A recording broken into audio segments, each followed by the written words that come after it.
Hello and welcome to Barrelman TV. My name is Steve Fleck and I am the official announcer for the Barrelman Triathlon, MultiSport Canada Triathlon races and the MultiSport Canada Series and over 30 other running, cycling, and triathlon races all across North America each year. My guest today is Lynda Gingras from the capital of Canada, Ottawa, Ontario. Great to see you, Lynda. Nice to have you on Barrelman TV. Thank you. Nice to be here. Take us back to the Barrelman in 2019, Lynda. That was your first one, and it was an extra special one. It was a real proving and testing ground for you for something bigger and later on in the season. Yeah. To start with that, well, to me, 2019 Barrelman was the reasons why I registered to it. Well, one thing, my mother is from Niagara Falls, so to me, to race in Niagara Falls was to go back to where I had childhood memories, and even if my grandparents are not now there, I've always wanted to go to Niagara Falls. It was a special place, but also because it was a half 3 weeks before Kona. And 2019, I was qualified for Kona, but in June, doing what they call the Défi des Escaliers, or the Stairway Challenge in Quebec City, which is a race I always wanted to do, got a stress fracture because I had practice and practice to go upstairs in my building at work all winter. And I was ready to go up and down stairs, but not to run down hills. And to go all up all the hills in Quebec City and the old Quebec, well, you need to run down hills. I wasn't prepared for that, got a stress fracture. So then I was completely like, what's going to happen? I have Kona at the end of the season. That was in June. So couldn't run at all for July. I remember even pushing against the wall in the pool was painful. Standing up on my bike was painful. So I had to, well, I cycled sitting on my bike, and eventually I was able to swim again. So I'm more of a runner. So that was a good thing for me because before Kona, because I really improved my swim and my bike. I did really long bike rides, but couldn't run. Started running in September, like kind of September 1st, I did my first 5K. And then throughout August, I had done water running. So like aqua jog and water running, like on the beach, to have like mini impact. So I started with like water to the waist and then decrease the level of water that I would run in, just so I would start building the impact.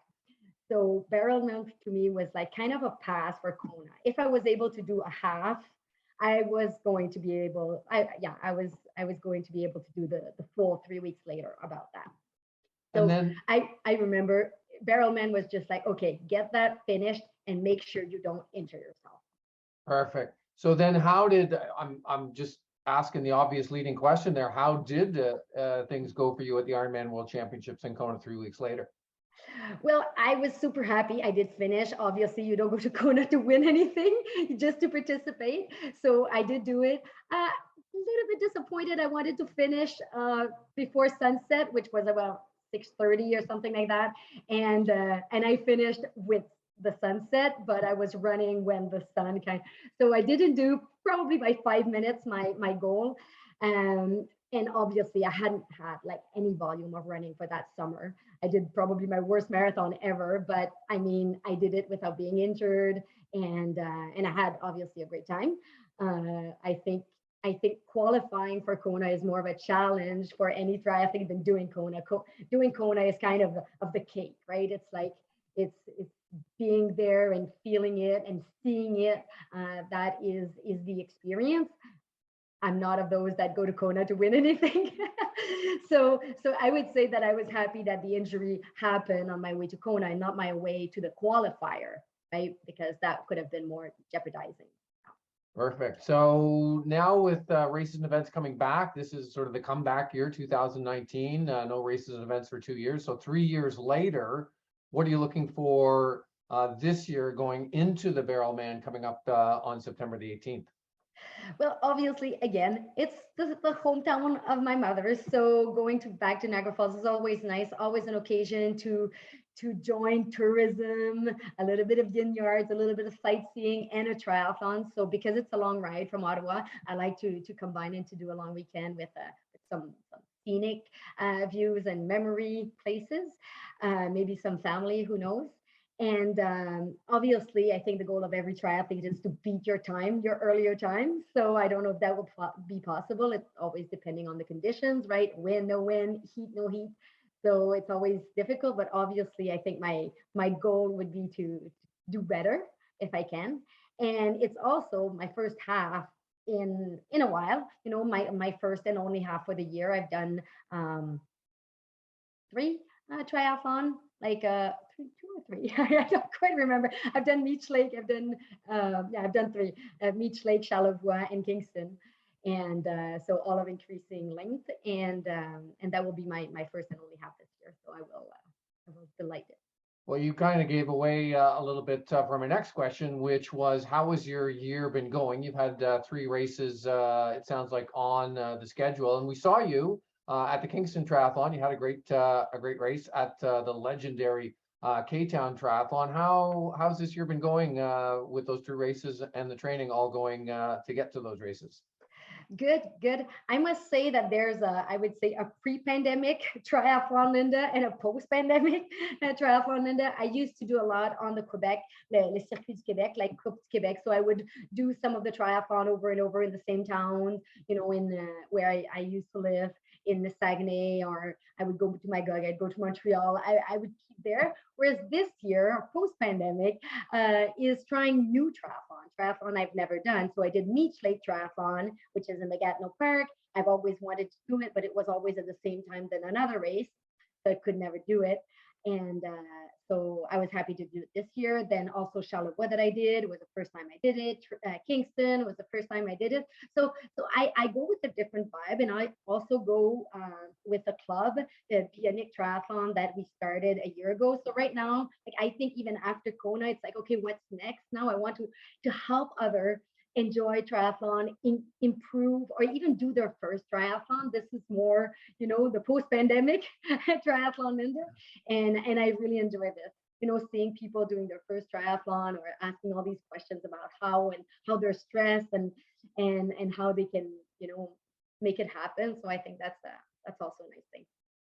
You mentioned the pandemic several times in there, Lynda.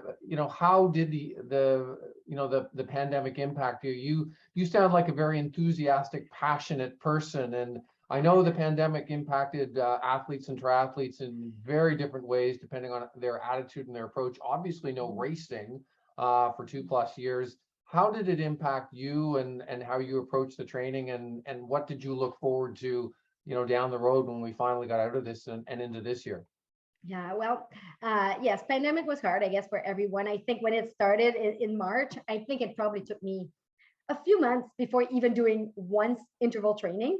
And I remember going back after months for my first interval training and thinking like, oh man, it's been a long time. And it does feel good. Why I had kind of suddenly stopped, because right when the pandemic hit, I was qualified for Boston.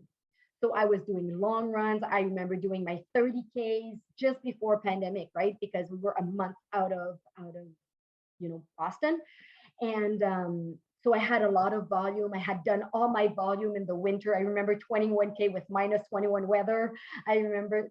So I guess I needed a break, not just the pandemic hitting us, but also a high volume and difficult conditions and things like that. So I kind of just totally, went off training for a while, and there was no gyms, no pool open, nothing. So it did take a while before I got back into the groove, and there was no races. So I often say, when people ask me, why do we do triathlon? I usually say, to give meaning to my training. And now without triathlon, well, what was the meaning of the training? I didn't really have one, to the same extent. So it did affect a lot of things, but eventually I did go just for the ride, for the therapy, for the mental health it gives you. And I would say, in the first year of pandemic, just lots of enjoying rides, to go to new places, to do distance, not necessarily intensity, and then got back into it. Didn't do any triathlon that year. The year after, there was a mini period that there was a triathlon. So I did one, and it was a half. It was called Lac William, which was the most kind of insane, hilly half Ironman you could think. It wasn't the brand, it was just a half distance. I would say like Barrelman, and I really like that when Mm. they're not branded, but they're the distance. So it was one like that I did. It was the only one I did, I think, last year. And but that got me back into training for distances and with structure. And I was waiting to start that triathlon club also in the region because um, there was no triathlon on the Quebec side. And that's more where I train just because like I'm French speaking, and there was triathlon club in Ottawa, but I think I train more, with the people on the Quebec side. So I wanted to have a triathlon club there. So when pandemic eased, so last fall we started this with an associate that I met through triathlon and through that initiative, and then it was really easy to start training again because we hired coaches for swimming, for biking, and I was there just to encourage, the folks and the members. We were a really, really small club, but a group of enthusiasts, people that really like it and try to push themselves and motivate themselves together. So I would say it's a different outlook. I'm not doing it for me, but I'm doing it more as a community to share and to get out of the pandemic together, right? Because everybody had suffered, everybody was looking forward to have a group, and to have a group that also has like healthy habits and like different size. Triathlon is not just about sports, right? It's a way of life. You need to have a healthy lifestyle to do triathlon. So the people that it connects also have a very similar lifestyle. Well, that's a great give back that you've done. Kudos to you, for doing that. You mentioned something in there about the races, and I remember listening to a very well-known, race director in the sport of triathlon from years ago, and he said very few people don't swim, bike, and run for the heck of it. They need races to train for and get ready to go to. If there's no races, there's no triathlon. It's strange that way. So that's why a lot of people were worried when we had the pandemic, when it went on to a second year, like, would we lose a lot of people? Would we lose a lot of athletes? But I think those clubs and people like you doing the things you did like that kept a lot of people engaged, with the training and with the spirit. And it's great, it's great to see, everything, coming back. It's just so fantastic. I've seen so many smiles on people's faces at races coming back this year. You work. And I think, go ahead. Sorry. One thing on what you said, I think the good thing about triathlon is that we all have one strength, and we all have one sport that is more of a struggle. So when we go and like, for example, for me, running is just easy. I could go running every day and for hours, if it wasn't for injuries. But then I know I have to do the other ones not to get injured, and then when I do swimming, for example, well, I can focus on improving, and I can see the improvement more than in the sports that you're already kind of strong. And so the triathlon brings a balance and makes you do the third sport that you could maybe not do as much if it was without triathlon, but the triathlon brings you the discipline to keep a balance between what you really like, what you're strong, and what is good for you also in balancing out the body. Historically, there's always been a great triathlon scene in Ottawa, in the nation's capital. Many great triathletes, many active clubs. There's great races that have been going on there. Somersault Promotions and putting on great races in the capital region for a long time.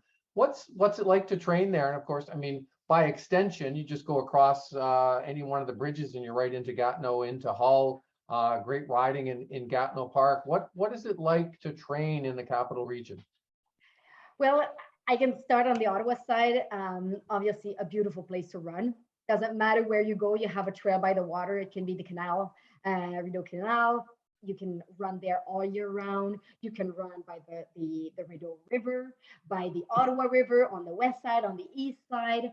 They also close some of the parkways on Sundays so people they started that, I think, well, one was always closed, but during the pandemic, they started to extend the network of parkways that were closed to give people the space to not be so close together. So that was great for training some of the parkways in Ottawa and to train. There's a 20 kilometers limit, but anyway, we don't say that. We don't. Once I was like doing a virtual triathlon and I think I got the radar and I was like, what will they do really? But yeah, it was a great place to well, it is a great place to bike and to run. And I would say to swim definitely on the Quebec side in the Gatineau Park is probably the best place. Meech Lake is just amazing. On the Ottawa side, there's Britannia Beach, there's a triathlon there. There's Mooney's Bay, there's a triathlon there. Also, like you said, Somersault has five triathlon. The first being in a pool, the early bird, and then another one at Britannia, and then Mooney's Bay, and then the Canadian in September. So people can stay in the area. People that can't travel because of their situation, they can do at least 5 triathlon, I think, during the year, during the summer, because of the Somersault series in Ottawa. There's one on the Gatineau side, a big one. There was like Canadian Championship, military championship. Actually, I was co-director of the Gatineau Triathlon this year, and I'm gonna take over also. So that's also, so there's a lot of opportunities, but within the region, like not even to go outside of the city. People just um, so that's great. On the Quebec side, what is nice is the Gatineau Park. So it's hilly. The park is close to cars. So for biking, that's definitely the place. If you want flats, you go to Ontario. If you want hills, you go to Quebec. And so you can have like a nice balance. Roads are usually better also on the Ontario side, more potholes on the Quebec side, but that's just the way it is. And it's a price to pay for hills sometimes. And for swimming, well, there's Lac Limy, where there's the triathlon of Gatineau, and there's Lac Meech, Lac Philippe in the Gatineau Park that are just gorgeous. Yeah, There's without organized swims, I believe, at Meech Lake every morning or several mornings throughout the summer season. Is that correct? Well, organized swims would be by the triathlon clubs or swimming clubs that do organize it with their crews. So there is some. I don't know if there were any this year, because there were some complaints by the residents, unfortunately, of the people living on Meech Lake. So usually those swims were really early before people got to work, like 6 a.m. Now you can't get to the other end, the beach that was called Blanchette Beach, where there used to be those swims. You can't get there by 7. And sometimes you're there at 7, the parking lot is not open. You can't leave your car on the street. It's no parking. So you can get to the other end of the lake. That's usually where I go.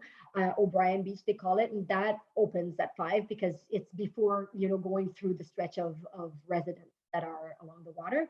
And there's some groups, we have some Facebook group, Open Water Swim at Meech, and we organize our mini groups. The triathlon club would organize meet. There was like a meet, I think, swim and lunch or something on Thursday night, but very informal. I don't know about the organized group. They would probably just be the triathlon club and swim club. Yeah. But so they put buoys. Do we say buoys? Like markers in the water for us to measure the distance. And so there is more like landmarks. So you could be like, okay, let's meet at the first buoy. Let's go to the second, third. And they did the distance of an Ironman, so you can keep the buoys. You can even do a beach to beach from one beach to another, which is an Ironman distance. I think it's 2.9. And so that's also a popular swim, beach to beach. And for those that are really swimmers, not me, there's a beach to beach to beach. A beach to beach to beach. Well, I'll have to Yeah, check that so out. it's crossing the lake and then going back to where you started. Of course, because you'd have to get back to the car, right? Yeah, but usually we go and we arrange that we leave one car at one place, we leave one car at the other. Most of people do like maybe once or twice a year, but for some people practicing for Ironman or long swims. There were quite a few long swims like Traversée du Lac Simon, Traversée du Lac Tremblant. So those were 12-kilometer swims. So I have friends that did that really did those beach to beach to beach also. So Barrelman is usually, well, it always is. It's the last triathlon of the season in Ontario, and I think for most parts in Canada. What are your plans for the off season? Obviously, you're not going back to Kona this year in October. But what are your plans for the off season? Winters can be a little harsh up in the nation's capital. What do you do in the wintertime? I ski, I snowshoe run, and I run the triathlon club right now. So there's swim, bike, run every week. So we do Zwift sessions twice a week, connecting and biking together virtually, probably starting in November when we really can't get out anymore. And then there is swimming. We swim 2 to 3 times a week, and running. 2 to 3 times a week. So, I keep training all year round and get ready for the next season. I don't know if I'll do Boston again. Obviously, I qualified when I did Boston, so I could register. That would probably gear my winter if I decide to register. I also in Kingston qualified for the long distance World Championship, which is in Ibiza, but I don't know really yet. Like, is it 120? Like, I wasn't sure of the distance. I don't know if I want to go to Ibiza either for triathlon. So anyway, definitely the goal that I choose for next spring will determine how I will spend my winter. Is it going to be more triathlon focused or more running if I do the Boston Marathon? Awesome. This has been great, Lynda. Thank you so much for sharing a bit of your life with us and your training. We really appreciate it. Thank you so much. Merci beaucoup. Thanks to you, and looking forward for Barrelman and inviting everybody to try it out. It is a nice course, scenic, flat, fast. You can do your PB there. So I encourage everyone to come to Barrelman and say hi. You've been watching Barrelman TV, and my guest today has been Lynda Gingras. I'm Steve Fleck on behalf of the whole of the team at Barrelman and MultiSport Canada.